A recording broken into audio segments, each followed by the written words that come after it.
इति सकल सुविद्या ध्यानमर्थं विचार्य तदपि सकलमर्थं मंत्रलीनं विभाव्य परमनुनिखिलार्थं चक्रराजे विभाव्य सुरगणमनुमन्त्रैक्यात्मतां चिन्तयामि. So friends, Vande Mataram.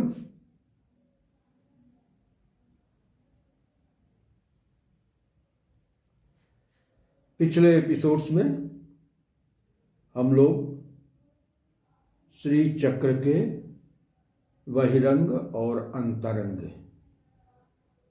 यानी 10 बहिरंग और 6 अंतरंग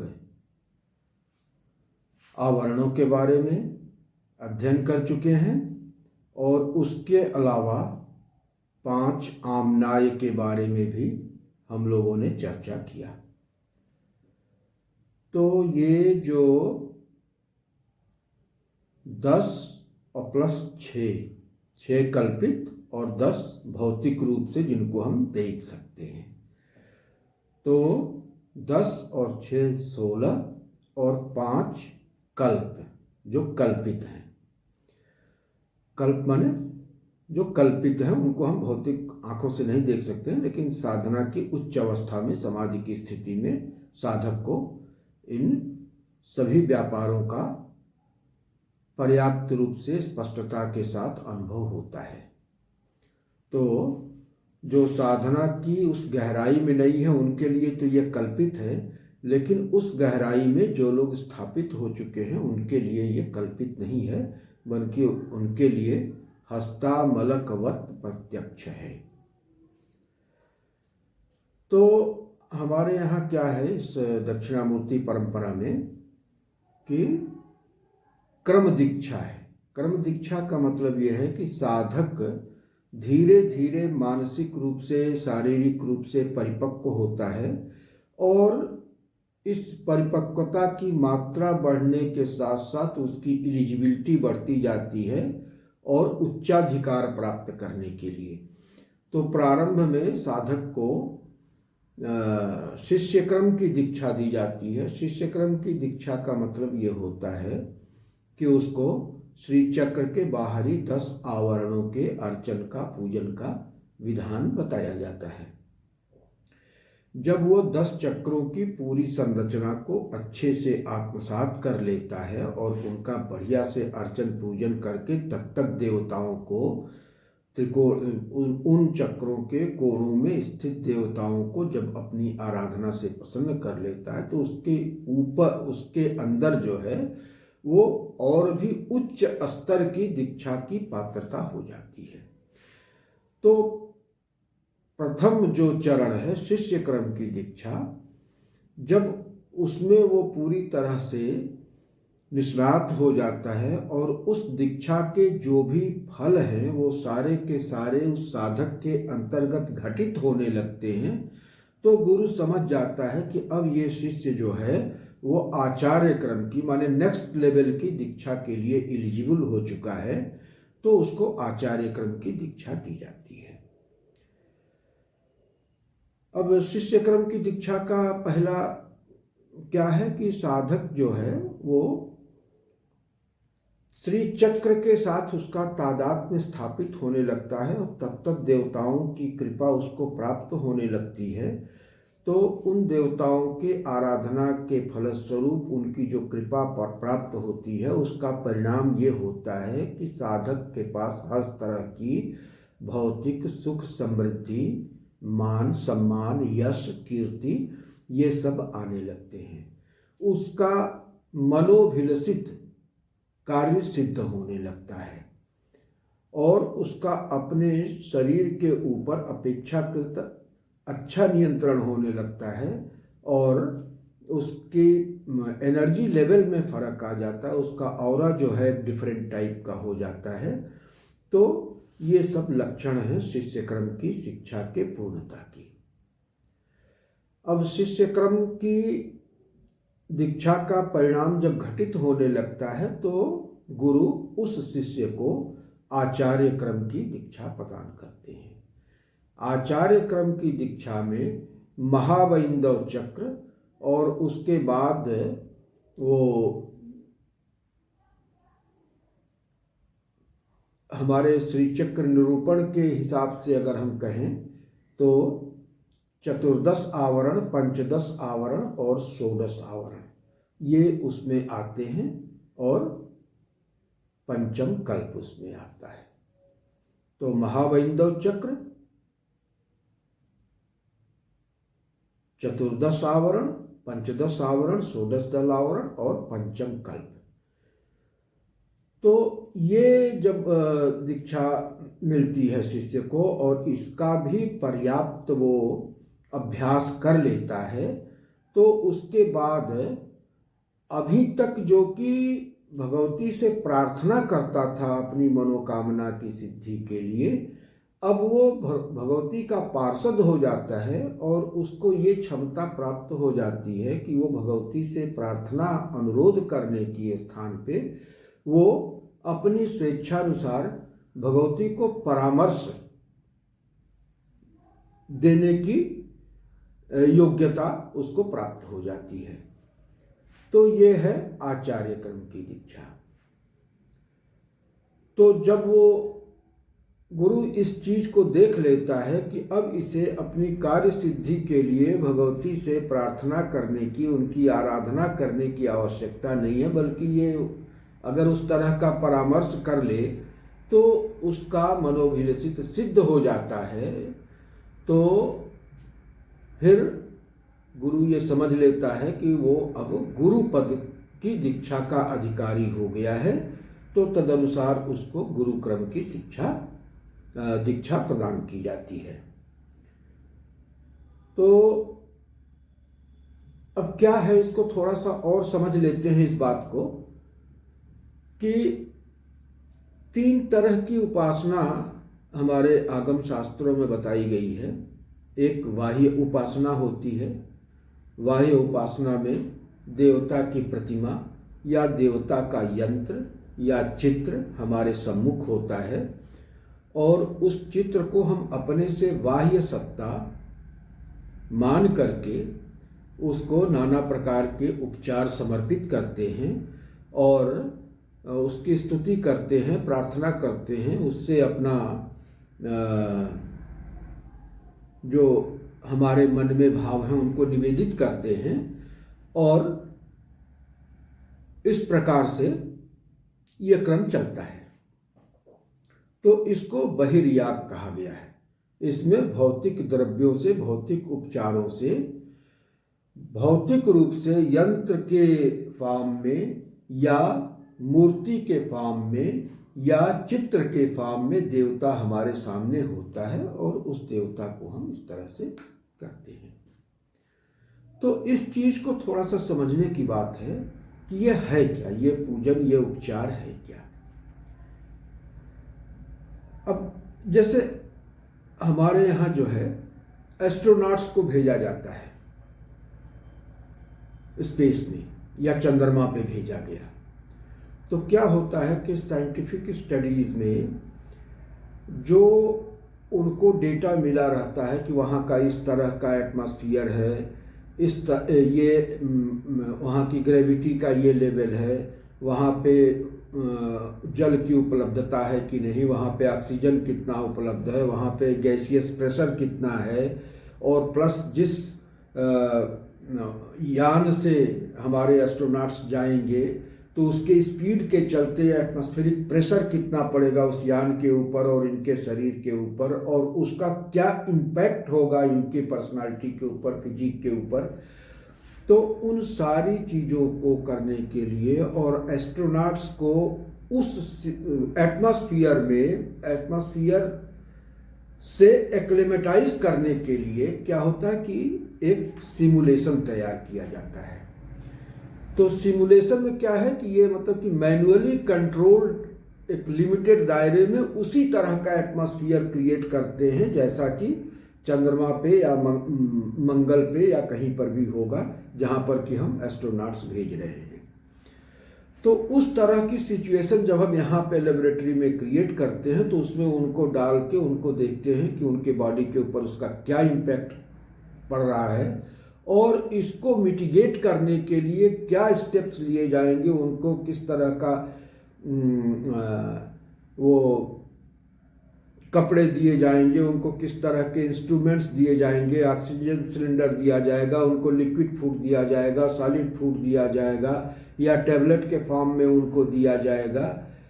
तो ये सारी चीज़ें उनकी बॉडी के ऊपर, उनके ब्लड सर्कुलेशन के ऊपर क्या इम्पैक्ट आता है, उनकी हियरिंग के ऊपर क्या इम्पैक्ट आता है, वो फ्लोटिंग कंडीशन में अगर रहते हैं तो उस समय उनको होल्ड करने के लिए क्या कुछ किया जाएगा। तो उस सिमुलेशन में उन सारी स्थितियों में उस एस्ट्रोनॉट को, भावी एस्ट्रोनॉट को रख के और उसको तैयार किया जाता है कि रियल उस सिचुएशन में जाने के बाद वो अपने आप को अनफिट न महसूस करे।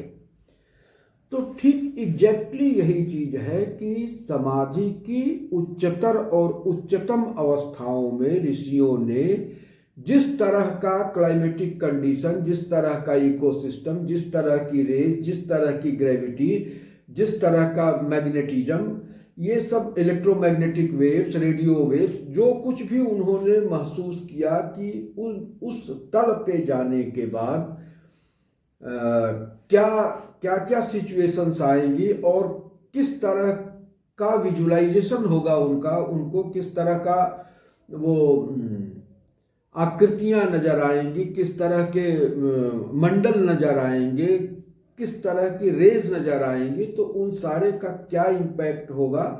तो एक तरह से वो सिमुलेशन होता है जो कि हम मंदिर में या अपने घर में मूर्ति रख के उस तरह का एटमॉस्फेयर क्रिएट करके उनकी पूजा करते हैं। तो उस एब्स्ट्रैक्ट एटमॉस्फेयर को हम अपने सामने कंक्रीटाइज करते हैं ताकि कंसेप्चुअली हम उसके आर्किटेक्चर से, उसके इकोसिस्टम से, उस वहाँ के पूरे एटमॉस्फेयर से, एवरी नुआंसेस से हम अच्छी तरह से वाकिफ हो सकें। तो ये होती है बाह्य पूजा, ठीक है ना। तो बहिर्याग का ये क्रम जब पूर्ण हो जाता है, कंसेप्चुअली हमको वहाँ का पूरा आर्किटेक्चर, पूरा इकोसिस्टम, पूरा एटमॉस्फेयर जब क्लियर हो जाता है तो उस चीज को हम फिर अपने अंतर्मन में ले आके अपने मन में उस तरह का आर्किटेक्चर क्रिएट करते हैं। तो ये हो गया अंतर्याग, माने internalization of whatsoever has been external till now, उसको हम इंटरनलाइज करते हैं। तो ये होता है अंतर्याग। और अंतर्याग के बाद महायाग होता है। महायाग का मतलब क्या हो गया कि ये जो हमारा माइक्रोकाज्म है, इसको मैक्रोकाज्म के साथ हम सिंथेसाइज करते हैं, है ना। तो माइक्रो और मैक्रो का डिस्टेंस खत्म हो जाता है, micro melts and fuses into macro. तो ये ऊपर हो गया मैक्रो, नीचे हो गया माइक्रो, और बीच में मीजोकाज्म जिसको बोलते हैं, माइक्रोकाज्म, मैक्रोकाज्म। और जो आउटवर्डली हम पूजा करते हैं बाह्य उपचारों से, भौतिक द्रव्यों से, वो मीजोकाज्म है, एक तरह का सिमुलेशन है जिससे हम अपने आप को उस एटमॉस्फेयर से एक्लिमेटाइज करते हैं। एक्लिमेटाइज करने के बाद, उसके सेंसिटाइज होने के बाद उसको इंटरनलाइज करते हैं, और इंटरनलाइज करने के बाद माइक्रोकाज्म को मैक्रोकाज्म के साथ सिंथेसाइज करते हैं। तो ये 3 चरण होते हैं। तो वही चीज ये 3 तरह की दीक्षा में है कि शिष्य क्रम, आचार्य क्रम और गुरु क्रम की दीक्षा। तो अभी तक क्या था कि हम लोगों ने उसके पूरे आर्किटेक्चर को, पूरी डिजाइन को, विदर कंक्रीट और एब्स्ट्रैक्ट, उसको हमने समझा, उसको हमने इंटरनलाइज किया। मंत्र का जब हम जप करते हैं तो मंत्र का जप क्या है, this is a process of internalisation. और उस पूजन को जब हम मानसिक पूजा के तौर पे ले जाते हैं कि बाहर बाहर जो है देवता की सत्ता न के हमारे अंदर ही हो जाती है कि एक जो है वो इंडिविजुअल सेल्फ हो जाता है और एक कॉस्मिक सेल्फ हो जाता है। और कॉस्मिक सेल्फ को माने शरीर के अंदर ही दो दो पोल हो गए, एक इंडिविजुअल सेल्फ हो गया, एक हायर सेल्फ हो गया। और ये जो इंडिविजुअल सेल्फ है वो हायर सेल्फ की वर्शिप करता है और उसके साथ अपने आप को हार्मोनाइज करने की चेष्टा करता है। तो ये मंत्र जप और यहाँ तक की आराधना में जो है ये हमारा बहिर्याग और अंतर्याग हो गया। अब इसके बाद हम अपने माइक्रोकाज्म और मीजोकाज्म को उठा के, मीजोकाज्म को पहले माइक्रोकाज्म में ले आए, अब उसके बाद माइक्रोकाज्म को उसके साथ हार्मोनाइज करते हैं। तो हार्मोनाइज करने की प्रक्रिया क्या है, वही हमारे यहाँ गुरु क्रम की दीक्षा में आता है। ये सर्वोच्च क्रम की दीक्षा है। तो जहाँ शिष्य को अनुरोध करना रहता था और आचार्य को परामर्श करने का अधिकार प्राप्त होता है, तो गुरु क्रम में गुरु सीधे आदेश करता है और गुरु का आदेश सर्वथा अव्याहत होता है, अप्रतिहत होता है। उसका पालन करना ही करना है, वो भगवती ही क्यों न हो, क्योंकि भगवती ने ही उसको वो अथॉरिटी दिया है। तो भगवती ने जब खुद अथॉरिटी दिया है तो अपने द्वारा दी गई अथॉरिटी का वो सम्मान भी उतना ही करेगी। तो ये संक्षेप में गुरु क्रम की साधना का प्रसंग है। आज के वीडियो की शुरुआत में जो जिस श्लोक से मैंने प्रारंभ किया था वो गुरु क्रम का पहला श्लोक है। तो इसकी व्याख्या तो हम अगले वीडियो में करेंगे। अभी आप लोगों से मेरा फिर निवेदन होगा कि जिन लोगों ने भी अभी तक इस चैनल को सब्सक्राइब नहीं किया है वो इसको सब्सक्राइब कर लें और वीडियो को लाइक कर लें, शेयर कर लें। तो हम अब बहुत लंबा समय नहीं लेंगे। इस गुरुक्रम की दीक्षा में इतना कॉन्सेंट्रेटेड फॉर्म में इसको जो है व्यक्त किया गया हमारी दक्षिणामूर्ति परंपरा में, और ये हमारे गुरुदेव को श्रेय जाता है।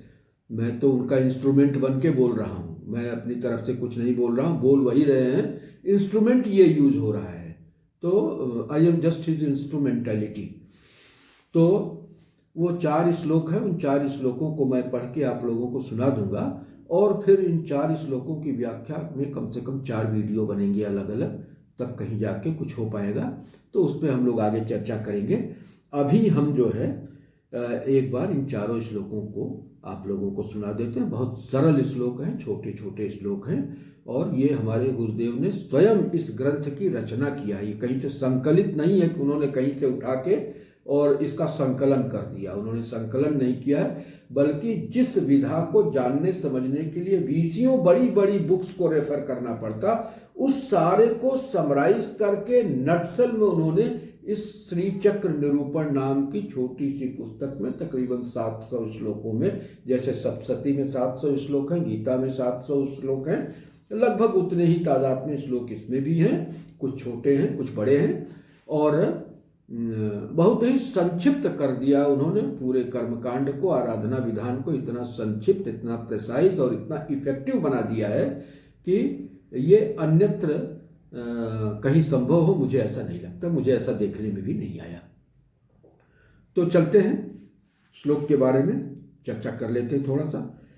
इति सकल सुविद्या ध्यानमर्थम विचार्य तदपि सकलमर्थम मंत्रलीनं विभाव्य परमनु निखिलार्थम चक्रराजे विभाव्य सुरगण मनुमंत्रैक्यात्मतां चिंतयामि।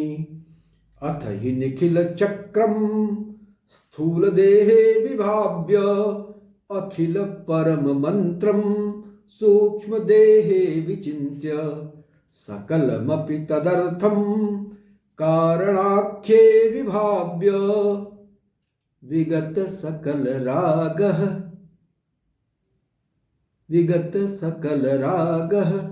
भैरवोऽहं शिवोऽहम्।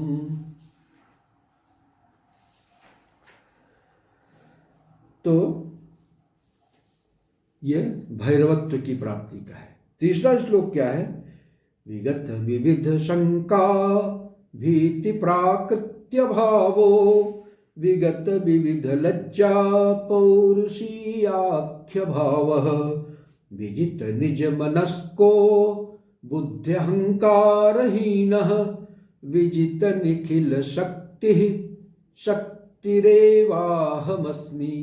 शक्ति रूपता को साधक यहाँ के प्राप्त हो गया। वहां भैरव रूपता को प्राप्त हुआ था, यहाँ शक्ति रूपता को प्राप्त हुआ। और अगला चरण क्या है कि जगत विदित साक्षात भैरवत्वाख्य भावो विजित निखिल तत्व केवलानंद रूपः। जगति विदित साक्षात भैरवत्वाख्य भावो विजित निखिल तत्व केवलानंद रूपः विगत सकल रूपो नाम धामादिहीनः। विगत सकल रूपो नाम धामादिहीनः परम पर शिवोऽहं पूर्ण ब्रह्म स्वरूपः। परम पर शिवोऽहं पूर्ण ब्रह्म स्वरूपः। तो ये चारों श्लोक भगवती के चरणों में, गुरु के चरणों में निवेदित करते हुए हम आज अपनी वाणी को यहीं पर विराम देते हैं। ओम असतो मा सद्गमय तमसो मा ज्योतिर्गमय मृत्योर्मामृतं गमय। ओम नमः श्री गुरवे शिवाय। ओम नमः श्री परदेवतायै।